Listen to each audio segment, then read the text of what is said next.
안녕하세요. 나무숲 사람터 센터장 유수영입니다.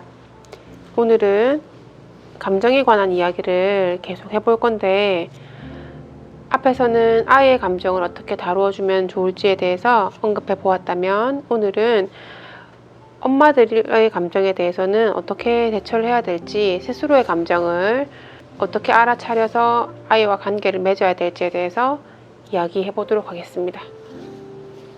저한테 초기 상담을 오셔서 말씀하시는 대부분의 어머님들이 저는 정말 다혈질이에요. 저는 되게 욱하는 성격인 것 같아요. 라고 말씀을 많이 해주세요. 그래서 어머님들이 어떨 때 다혈질처럼 느껴지는지 욱하는지를 한번 살펴봤더니 양육에 관한 서적이나 강의들이 되게 많으니까 이런 부분들을 열심히 공부하셨다가 3일 정도 잘 참고 하세요. 자기의 감정과 상관없이 거기서 알려준 대로 참고 하시다가 이제 폭발하는 거죠. 엄마의 감정이 그렇게 안 되니까.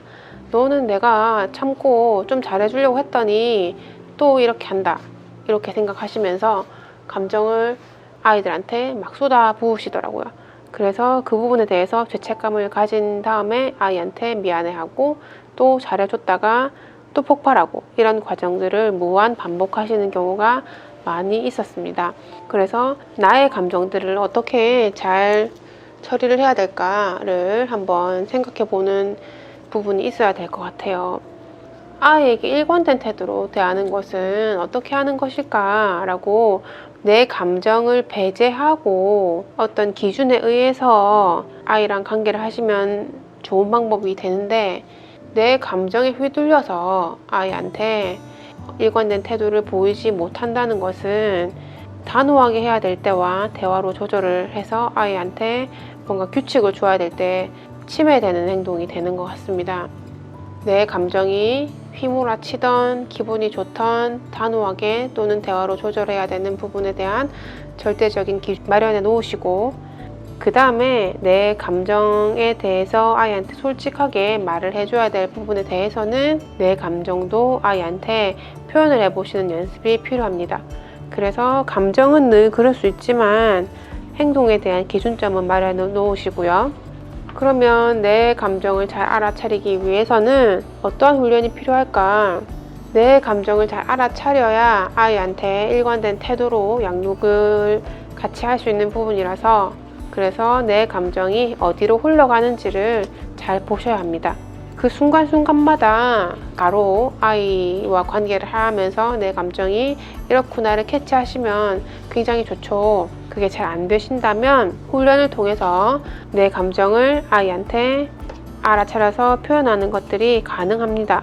반드시 혼자만의 시간을 가지셔서 이 훈련을 하시는 게 필요합니다. 아이가 있을 때, 같이 있을 때 이렇게 스스로를 되돌아보려고 하면 자꾸만 방해를 받아요. 아이를 다 재워놓고 혼자만의 시간을 가지셔서 연습을 해보시는 게 좋습니다.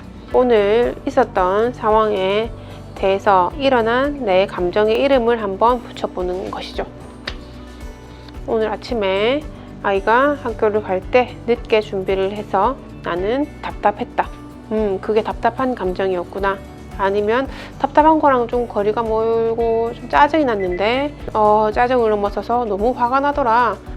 그래서 나는 이런 감정이 들었구나를 아셔야 합니다.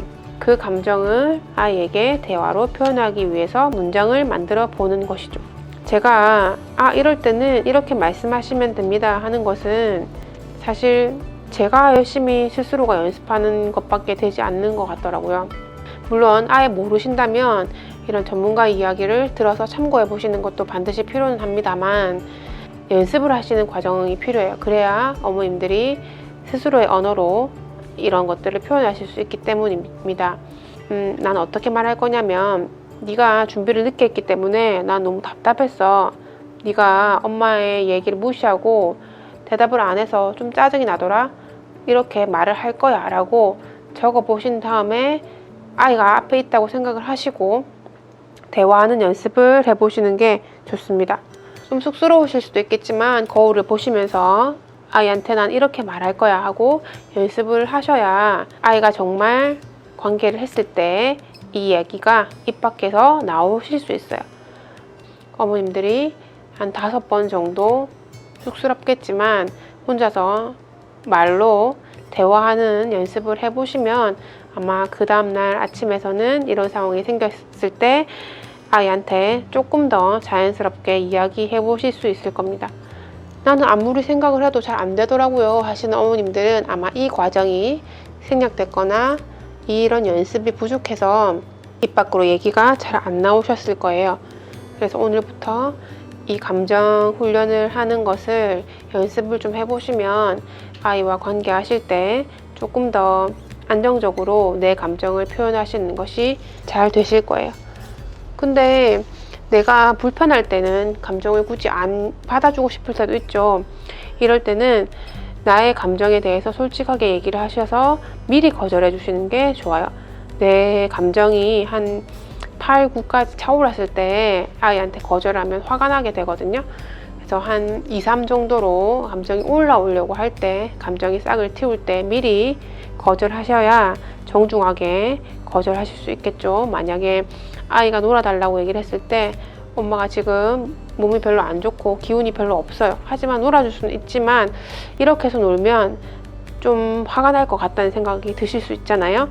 그럴 때는 미리 미안한데 엄마가 지금 놀아줄 수는 없어. 왜냐하면 나는 기분이 좀 좋지 않아서 좀 쉬어야 될 것 같아. 그래서 너가 조금만 기다려주면 엄마가 몇 분 뒤에는 같이 놀아줄게. 조금만 기다려줄 수 있겠어? 라고 정중하게 미안해하면서 부탁해 보시는 게 좋습니다. 그리고 나서는 몇 분 뒤에는 아이가 원하지 않더라도 엄마가 반드시 아이한테 가셔서 약속을 지키셔야 합니다.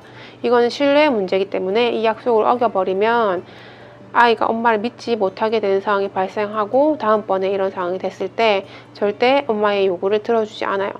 엄마 저번에 쉬었다가 나한테 와서 놀아준다고 했는데 안 했잖아. 그래서 나 안 할 건데, 엄마 안 믿을 건데, 이렇게 얘기를 한다거나 이런 마음이 들게 되겠죠. 반드시 약속을 지켜주시면 아이는 엄마에 대한 신뢰가 생겨서 조금 더 엄마를 기다려주고 이해해줄 수 있는 여유가 생길 수 있습니다. 그래서 미리 감정을 알아차려서 아이한테 전달해 보시고 서로 조율해 보시는 과정 꼭 연습해 보시기 바랍니다. 궁금하신 점은 댓글로 남겨주시면 감사하겠습니다. 다음 시간에 또 찾아오겠습니다.